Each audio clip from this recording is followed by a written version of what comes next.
Il existe, grosso modo, trois catégories de travaux sur saint Thomas et les pères de l'Église. On peut ranger dans la première catégorie les indispensables travaux de nature historique et plutôt matérielle.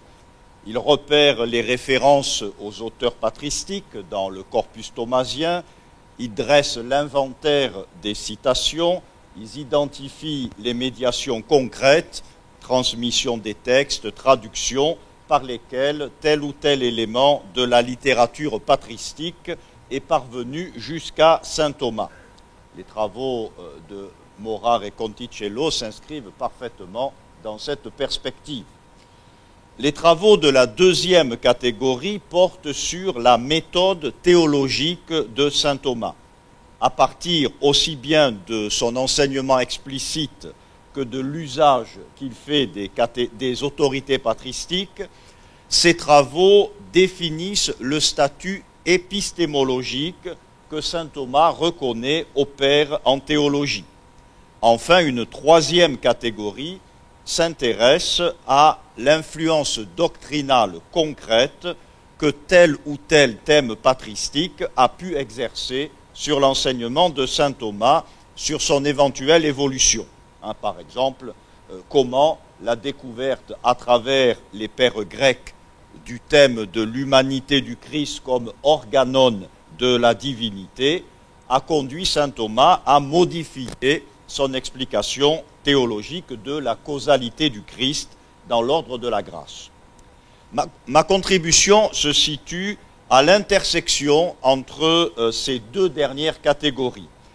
Je me propose d'examiner, à partir d'un thème précis, l'angélologie, à partir d'un corpus limité, les questions de la prima pars, de la summa theologiae, consacrée à l'angélologie, étudier l'usage que saint Thomas fait des autorités patristiques et dégager ce que cet usage révèle de sa conception de la place des pères dans la Sacra Doctrina.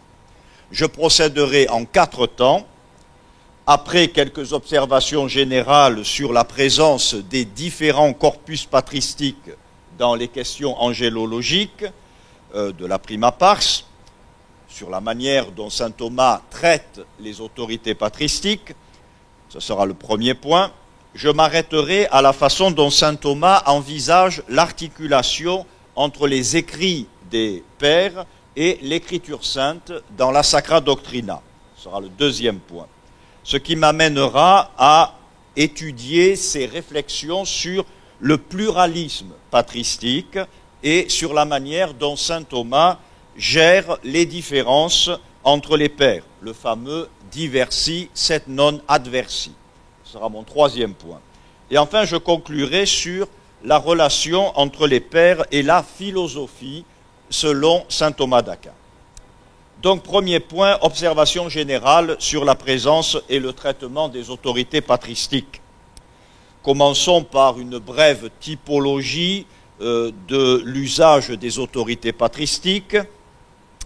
On distingue d'abord les autorités qui portent spécifiquement sur les questions angélologiques et celles nombreuses qui viennent seulement dresser ou étayer le cadre général de la problématique.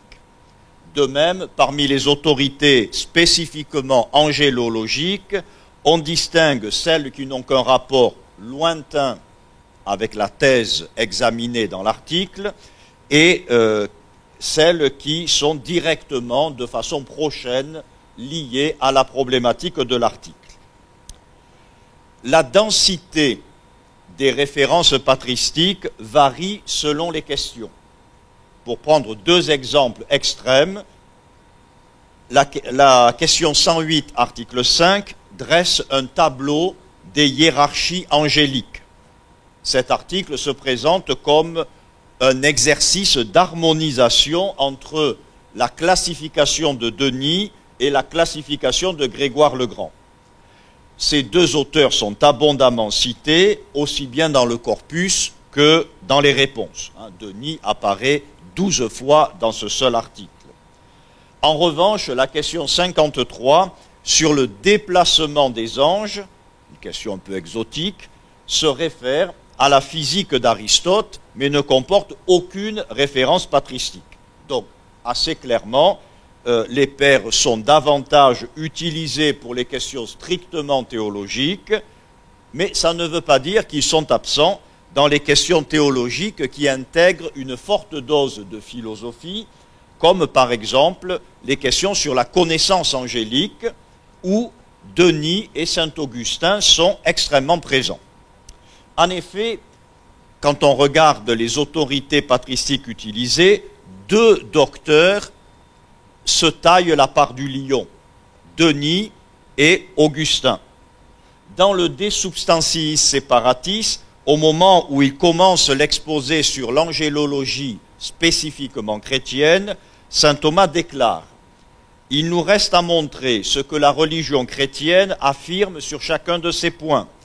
Pour ce faire, nous utiliserons spécialement les écrits de Denis, qui a transmis plus remarquablement, excellentius, que tous les autres docteurs, ce qui concerne les substances spirituelles. » Donc la présence de Denis dans les questions angélologiques de la prima pars est une présence massive. Denis apparaît dans 24 des 118 7 contrats que comptent les questions que j'ai retenues. Denis est une référence majeure, aussi bien pour la nature de l'ange, spécialement son incorporéité, qu'il est le seul parmi les pairs à affirmer de façon très claire, mais aussi sur les hiérarchies angéliques, c'est-à-dire sur l'organisation du monde angélique et de ses diverses missions au service de la divinisation. Tout aussi omniprésent est saint Augustin. Il apparaît dans 20 des 118 7 contrats. Il est présent à travers deux de ses ouvrages qui sont spécialement utilisés, la Genèse au sens littéral et la Cité de Dieu. Les réflexions de la Genèse au sens littéral sur l'ange comme miroir noétique de Dieu constituent l'arrière-fond de plusieurs articles.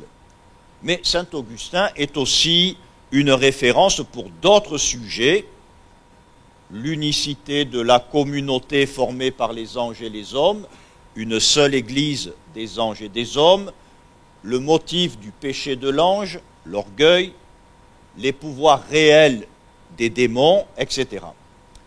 Parmi les outsiders en matière angélologique, la première place revient à saint Grégoire le Grand, qui est une autorité déterminante sur la question de l'organisation du monde angélique, sur le langage des anges. Et chez les Grecs, outre Origène, toujours controversé, sur lequel je reviendrai, on peut mentionner la présence de saint Jean de Damas, dont le De Fide Orthodoxa contient une doctrine angélologique précise. Alors, ces autorités patristiques orientent les réflexions de saint Thomas, les confirment, mais certaines se présentent comme des objections aux thèses que saint Thomas défend. Alors, quelle stratégie saint Thomas met-il en œuvre pour neutraliser ces autorités? On peut distinguer dans ce processus de neutralisation deux étapes qui correspondent, disons, à 2 degrés de résistance de l'autorité en question.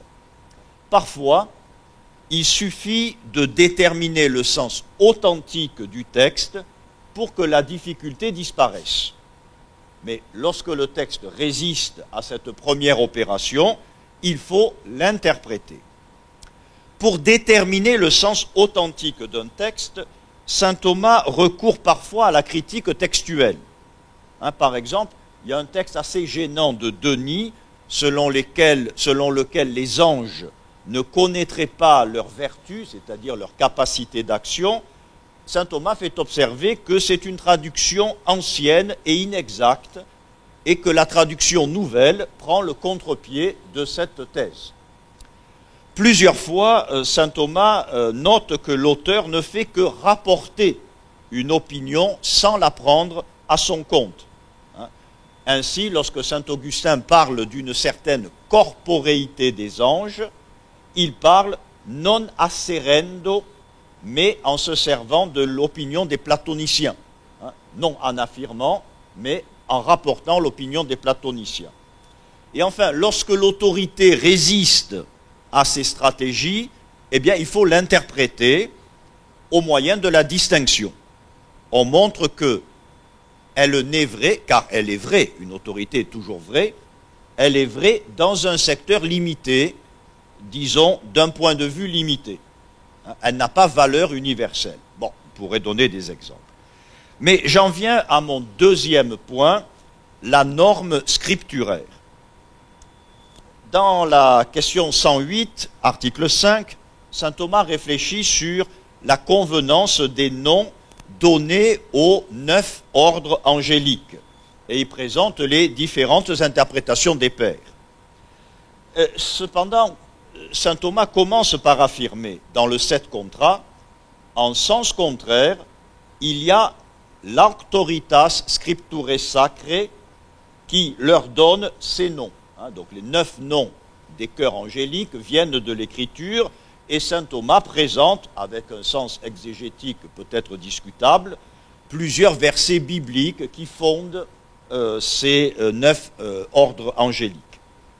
On voit très bien que les réflexions des pères sont placées en dépendance de l'autorité de l'écriture. Elles sont au service de l'interprétation ecclésiale de l'écriture. Les sancti doctores, ou les sancti tout court, notion qui correspond grosso modo à la catégorie des pères de l'Église, sont présentés comme expositores sacrae scripturae, c'est-à-dire que les pères prennent place comme un degré nécessaire dans la grande cascade de lumière qu'est la Sacra Doctrina. Sacra Doctrina part de Dieu, passe par les prophètes, les apôtres, l'écriture qui consigne leurs écrits, l'interprétation des pères, les maîtres en théologie, etc.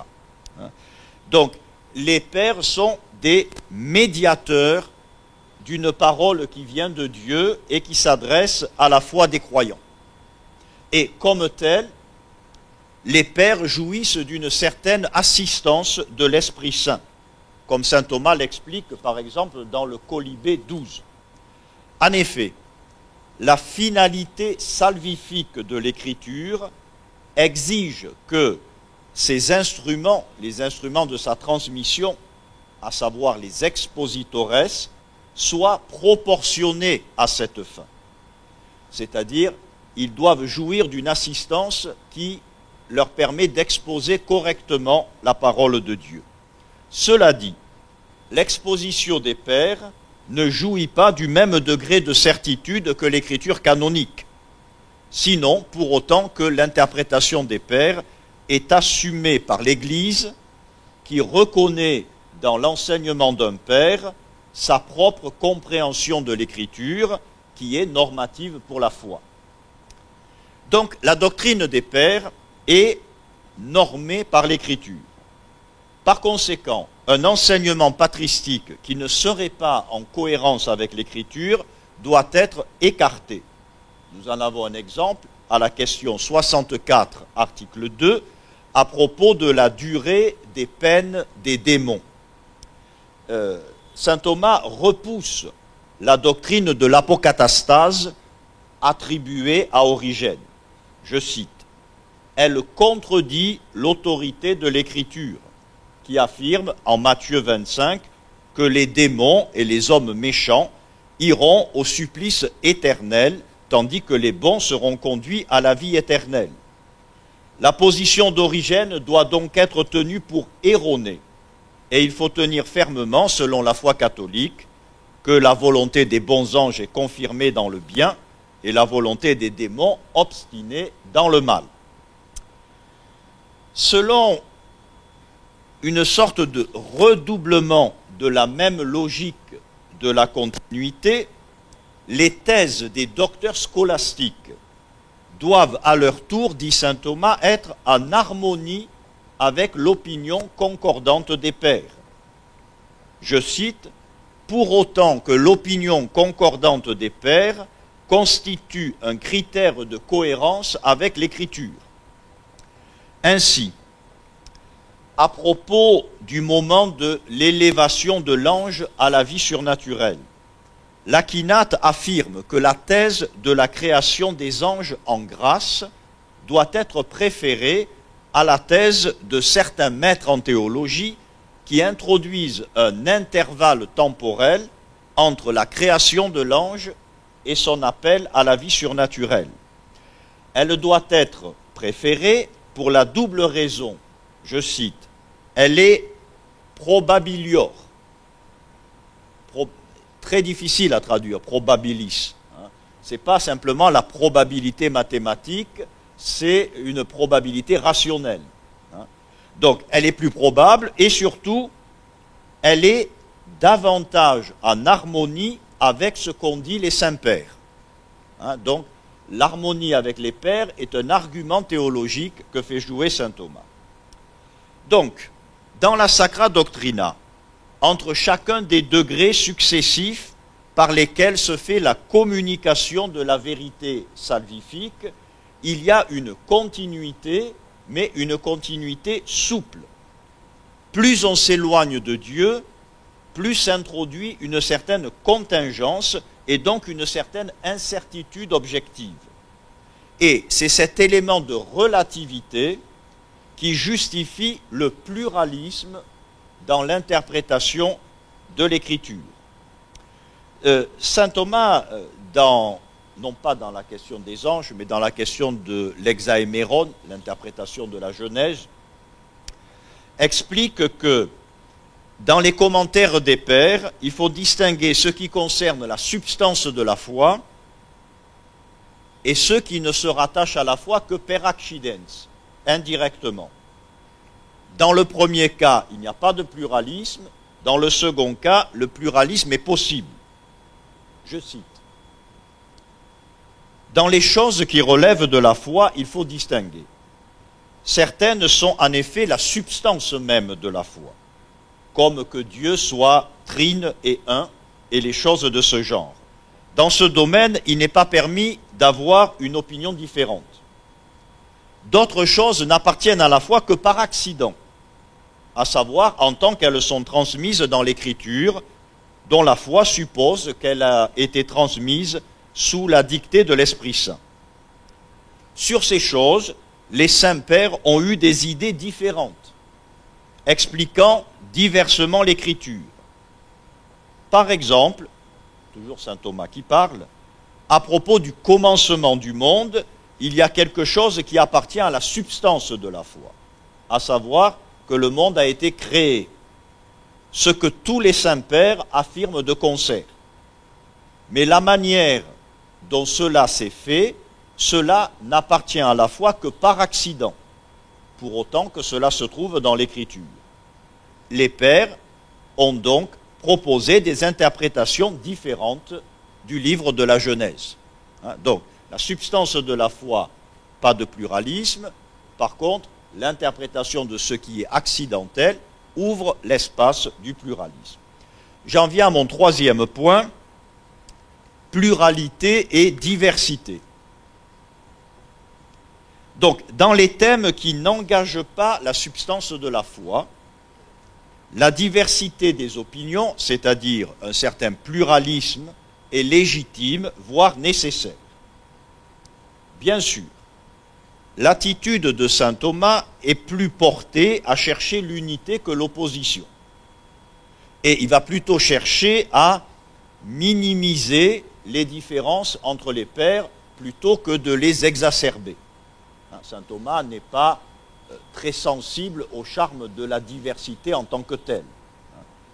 Par exemple, à propos de la classification des ordres angéliques, qui est un peu différente chez Denis et chez Grégoire le Grand, saint Thomas défend la légitimité des deux positions, d'autant, dit-il, qu'elle découle d'une différence de point de vue qui se trouve déjà dans les épîtres de saint Paul. Cela dit, dans l'Ad Quartum, il réduit considérablement la portée de ce pluralisme. Je cite, Si on considère attentivement les dispositions des ordres angéliques selon Denis et selon Grégoire, elles diffèrent peu, ou même pas du tout, du moment qu'on se réfère à la réalité plutôt qu'aux paroles. Donc, une diversité purement linguistique. Mais regardons, si vous le voulez, de plus près, la manière dont saint Thomas traite deux cas de divergence entre les pères à propos de l'angélologie. Le premier cas concerne le moment de la création des anges. Est-ce que les anges ont été créés avant le cosmos ou est-ce qu'ils ont été créés en même temps que le cosmos? Le deuxième problème, c'est la place que les anges déchus, les démons, occupaient à l'origine dans les hiérarchies angéliques. L'intérêt du problème du moment de la création des anges, question 61, article 3, est de mettre en scène une divergence entre les Grecs et les Latins. Dans le texte parallèle du scriptum, la ligne de démarcation était d'ordre historique plutôt que géoculturel, puisque elle passait entre les pré-augustiniens, qu'ils soient grecs ou latins, et les post-augustiniens, qu'ils soient grecs ou latins. Quoi qu'il en soit, dans la Somme, je cite, « Sur cette question, on trouve deux thèses sentenciées des saints docteurs. Pour les uns, le monde angélique a été créé avant le cosmos, puisque cette antériorité temporelle manifeste le statut ontologique intermédiaire des anges entre Dieu et le monde matériel. Cette opinion, donc création avant le cosmos, est défendue dans la première objection, d'abord par un père latin, saint Jérôme, mais saint Thomas nous dit « Jérôme parle ici selon la thèse des docteurs grecs, lesquels estiment tous unanimement que les anges ont été créés avant le monde corporel. » Et ensuite, saint Thomas cite Jean de Damas, Grégoire le théologien, etc. Saint Thomas, dans la détermination, n'en défend pas moins comme plus probable la thèse latine de la création simultanée, restant entendu que la foi n'est pas engagée dans cette question. L'opinion latine, selon lui, met mieux en valeur l'unité profonde de l'univers qui est fondée sur l'interaction entre le monde spirituel et le monde corporel. C'est l'idée de saint Augustin que les anges et les hommes forment une seule Église, une seule destinée. Et d'autre part, la thèse latine évite le danger de la thèse d'une double création, c'est-à-dire l'idée que le cosmos matériel serait une conséquence du péché du monde spirituel.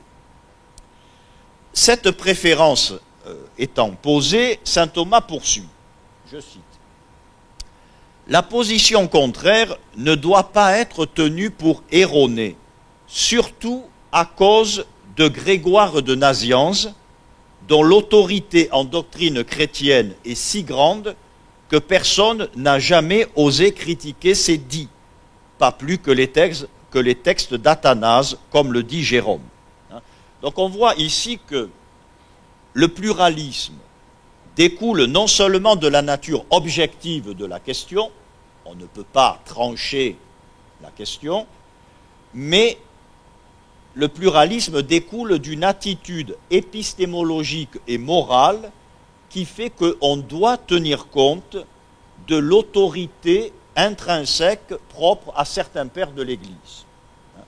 Je cite un autre texte. « J'estime qu'aucune de ces deux opinions n'est contraire à la saine doctrine. En outre, il serait très présomptueux, donc une question morale, de prétendre que de si grands docteurs de l'Église comme Grégoire de Nazianze se sont écartés de la saine doctrine. » Donc ça, c'était la première divergence.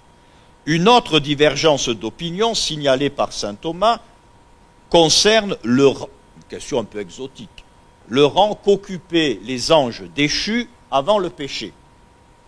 La question n'est pas aussi anecdotique qu'elle paraît, parce qu'elle engage en fait une réflexion sur la nature du péché dans son rapport à ses conditions de possibilité.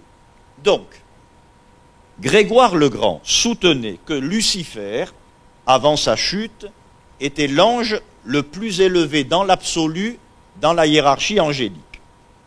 En revanche, saint Jean de Damas ne voyait en Lucifer, le futur Satan, que l'ange le plus élevé dans la catégorie inférieure des anges préposés au gouvernement du cosmos. Il y a des anges qui ne s'occupent que de Dieu, c'est les anges supérieurs, et il y a les anges qui s'occupent du monde matériel, et ce sont les anges inférieurs. Satan étant simplement le premier des anges inférieurs. Bon. Là encore, saint Thomas juge plus probable l'opinion des latins, l'opinion de Grégoire le Grand.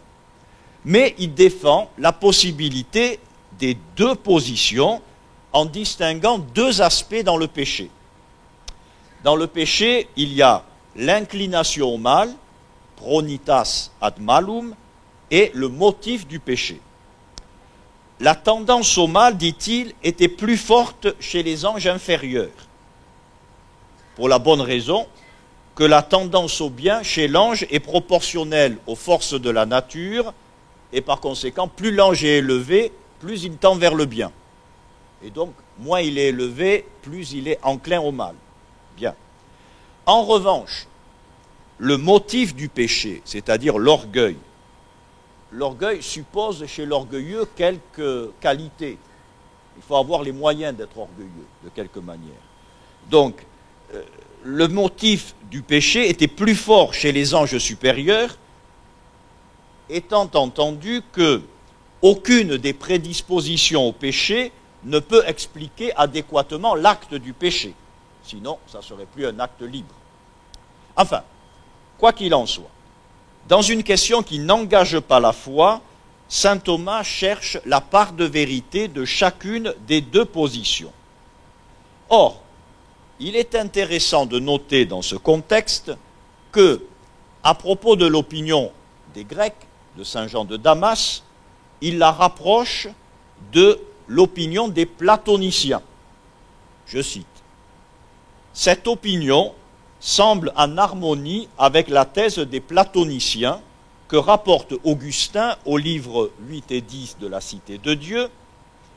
Ils appelaient Dieu les substances intellectuelles qui sont au-dessus de la sphère lunaire et démons ceux qui sont au-dessous, tout en étant supérieurs aux hommes. Donc, cette vision platonicienne d'un cosmos qui est régi par les substances intellectuelles rejoint, selon saint Thomas, une vérité profonde de la foi chrétienne, à savoir que l'univers est gouverné par des forces spirituelles. Je cite, « Une telle opinion ne doit pas être rejetée comme si elle était contraire à la foi. Car comme Augustin le dit, toute la création matérielle est gouvernée par Dieu au moyen des anges. Rien n'empêche d'affirmer que les anges inférieurs sont préposés par Dieu à l'administration des corps inférieurs, tandis que les anges supérieurs ont pour rôle d'administrer les corps plus élevés. » Donc, saint Thomas dit, saint Jean de Damas est influencé par le platonisme, mais dans le platonisme, cette thèse d'une action des substances intellectuelles sur le cosmos rejoint une vérité de la foi chrétienne. J'en viens à mon dernier point, les pères et la philosophie. Saint Thomas rattache, nous venons de le voir, certaines opinions des pères de l'Église à l'influence d'une philosophie. Et je voudrais conclure par quelques remarques sur ce thème. Comme on sait, saint Thomas n'a pas de réserve a priori vis-à-vis de la philosophie. Bien sûr, à la différence de l'autorité des sancti, l'autorité des philosophies en théologie est une autorité faible, parce que c'est une autorité extrinsèque. La philosophie, par exemple, la théorie aristotélicienne de la connaissance, qui est omniprésente dans les questions sur la connaissance angélique, la philosophie n'en est pas moins un instrument précieux pour penser théologiquement les questions d'angélologie. Saint Thomas connaît aussi les angélologies des philosophes, puisque l'angélologie n'est pas une invention chrétienne, mais est un thème très présent dans la philosophie grecque, la question des substances séparées. Et donc, saint Thomas connaît ces réflexions philosophiques sur les anges. Je voudrais faire 4 observations sur la relation entre les pères et la philosophie selon saint Thomas. Première observation matérielle. Les pères sont, pour saint Thomas, une source d'information sur l'angélologie et la démonologie des philosophes grecs. Par exemple, c'est à travers la Cité de Dieu de saint Augustin que saint Thomas connaît la démonologie de Porphyre et plus largement le système platonicien des intelligences séparées. Deuxième observation. Saint Thomas est conscient d'une dépendance des pères de l'Église par rapport aux philosophies dans lesquelles ils ont été éduqués et formés. Et il tient compte de ce contexte pour comprendre leur enseignement et pour marquer les éventuelles limites de cet enseignement. Un texte du commentaire des sentences, qui ne porte pas sur les anges, mais sur une question de cosmologie, la quintessence. Ce texte est très significatif. Saint Thomas commence, en bon historien, par signaler la différence entre les philosophes avant Aristote, après Aristote. Et il dit: les interprètes de la Sainte Écriture, expositores, donc les pères de l'Église, se sont divisés selon qu'ils étaient partisans de divers philosophes, dont ils avaient reçu leur formation en matière philosophique. En effet, Basile, Augustin et plusieurs saints ont suivi les opinions de Platon pour les questions philosophiques qui ne concernent pas la foi. Mais, c'est une observation extrêmement étonnante, mais Denis suit Aristote presque partout.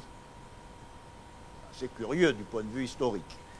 Donc Denis suit Aristote presque partout, comme cela ressort pour celui qui examine ses livres avec attention. Et c'est pourquoi il distingue les corps célestes des autres corps. Bien. Donc vous voyez, saint Thomas a conscience que certaines thèses théologiques des pères dépendent de leur culture philosophique. Dans la réponse à la première objection, il précise que le fait que des thèses philosophiques soient reprises par les pères ne leur confère pas une valeur théologique spéciale. Je cite. D'autres saints pères ont enseigné cela en recourant à ce qu'ils avaient appris en philosophie. C'est pourquoi leur autorité n'est pas plus grande que ce que disent les philosophes qu'ils suivent, mais ils sont exempts de tout soupçon d'infidélité. Troisième observation. Lorsque saint Thomas attribue une thèse angélologique à l'influence de la philosophie, il s'agit toujours de la philosophie platonicienne. Parce que l'angélologie, c'est le refuge, c'est le bastion du platonisme dans la théologie chrétienne, chez saint Thomas. Ça, c'est clair.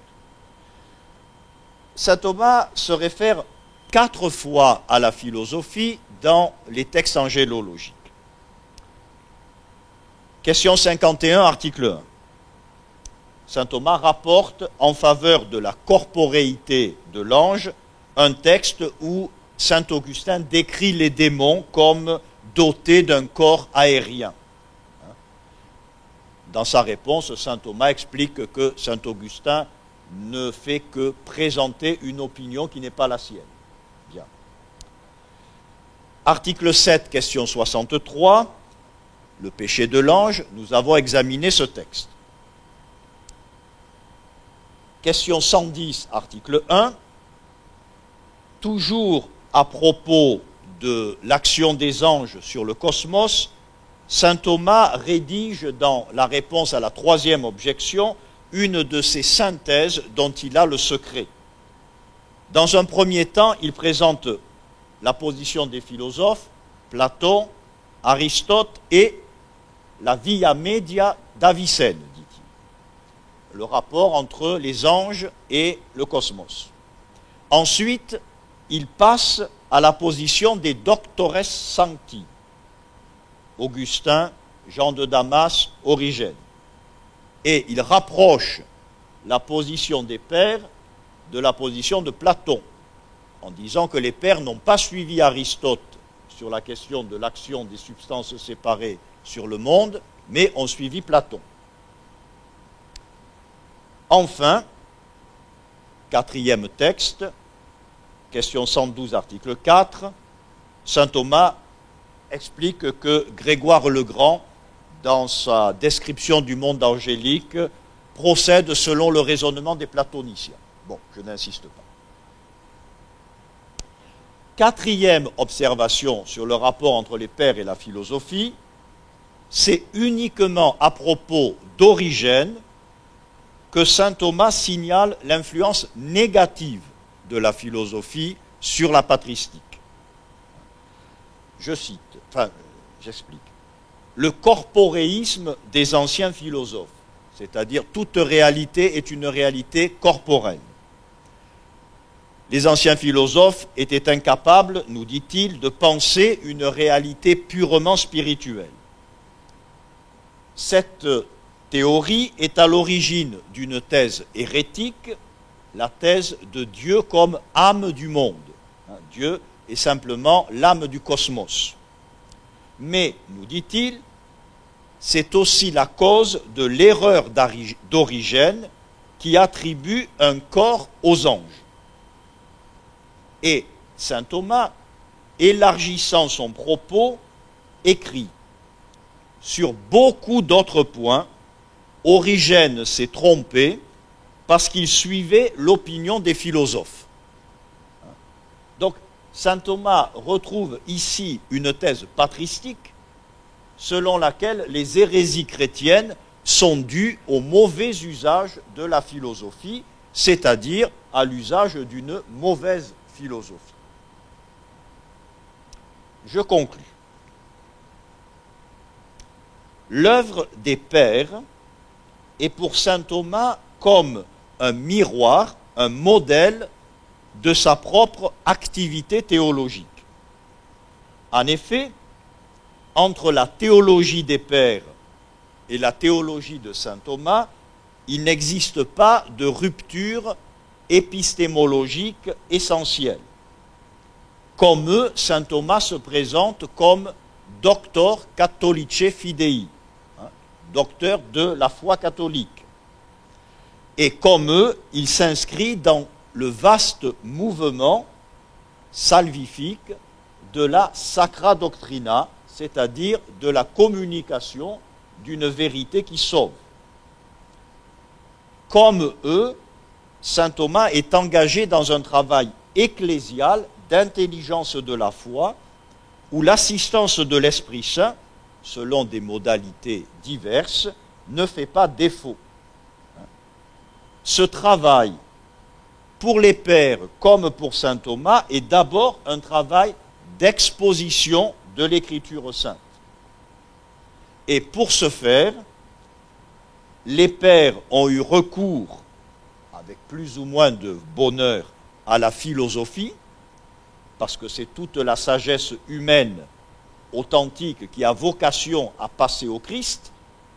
Dans un contexte philosophique différent, saint Thomas a poursuivi cette œuvre des pères afin que la Sacra Doctrina, assumant sous sa lumière propre toute vérité devienne ce qu'elle doit être, je cite, une certaine impression de la science divine qui est une et la plus simple de toutes, velut quedam impressio divinae scientiae, que est una et simplex omnium.